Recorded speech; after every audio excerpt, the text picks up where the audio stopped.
नाही, असं काही रणनीती वगैरे हा भाग नाही आहे. मुख्यमंत्री साहेब पुण्यामध्ये मुक्कामी होते, त्यामुळे आज काही आम्ही प्रमुख मंडळी, आपले शहराचे माजी अध्यक्ष जगदीश मुळीक, माजी सभागृह नेते श्रीनाथ भिमाले, असं आम्ही 3-4 जण आज देवेंद्रजींना भेटलो. थोडं महानगरपालिका निवडणुका म्हणून पार्टीने जोरात तयारी केली पाहिजे, व्यूहरचना आखली पाहिजे. पुन्हा एकदा भारतीय जनता पार्टीचा महापौर पुणे महानगरपालिकेमध्ये बसला पाहिजे, या दृष्टीने तयारीला लागा, अशा सूचना त्यांनी आम्हाला दिल्या. मला असं वाटतं की आम्ही 105 नगरसेवक आत्ता आहोत.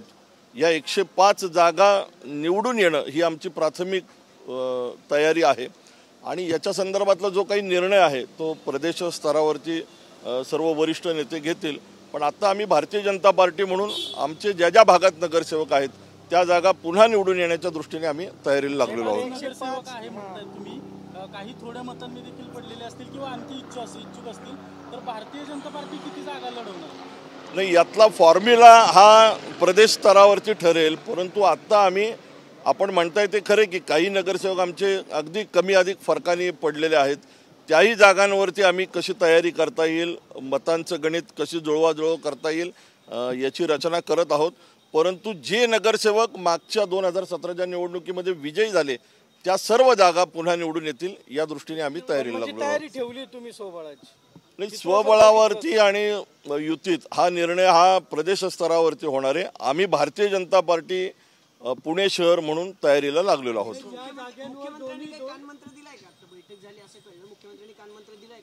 नाही, असं काही कानमंत्र बैठक असं नाही, इन्फॉर्मल भेट होती आणि त्या भेटीमध्ये त्यांनी आम्हाला काही सूचना दिल्या.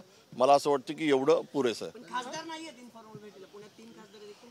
नाही, आत्ताची भेट ही त्यांचा आज पुण्यातला मुक्काम असल्यामुळं आणि मी अध्यक्षपदाची सूत्र पुन्हा एकदा स्वीकारल्यानंतर त्यांनी मला शुभेच्छा द्यायच्या होत्या. काल मी मुंबईत होतो, त्यामुळे आज देवेंद्रजींच्या भेटीला आलो होतो.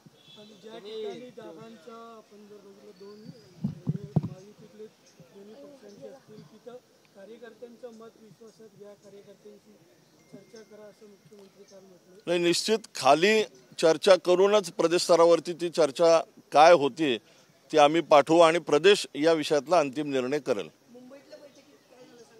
मुंबईत संघटनात्मक आता तिरंगा रॅली करायचं ठरलंय. पुण्यात आम्ही रविवारी दुपारी 4 वाजता डेक्कनच्या परिसरामध्ये म्हणजे फर्ग्युसन रस्त्यावरती मोठी एक तिरंगा यात्रा करतोय. सर्व संघटना संस्था एकत्र यावेत, नॉन पॉलिटिकल कार्यक्रम असणारे. पुण्यातली गणपती मंडळ आहेत, वेगवेगळ्या संस्था आहेत, सर्व राजकीय पक्ष आहेत, काही शिक्षण संस्था आहेत, अशा सगळ्यांनी एकत्र येऊन आत्ता जे भारत पाकिस्तान विषयामध्ये भारताने जे शौर्य दाखवलं भारतीय जवानांनी, त्यांना एक पाठबळ देण्यासाठी किंवा पुणेकरांचा एक प्रतिसाद म्हणून आपण ही तिरंगा यात्रा करतोय.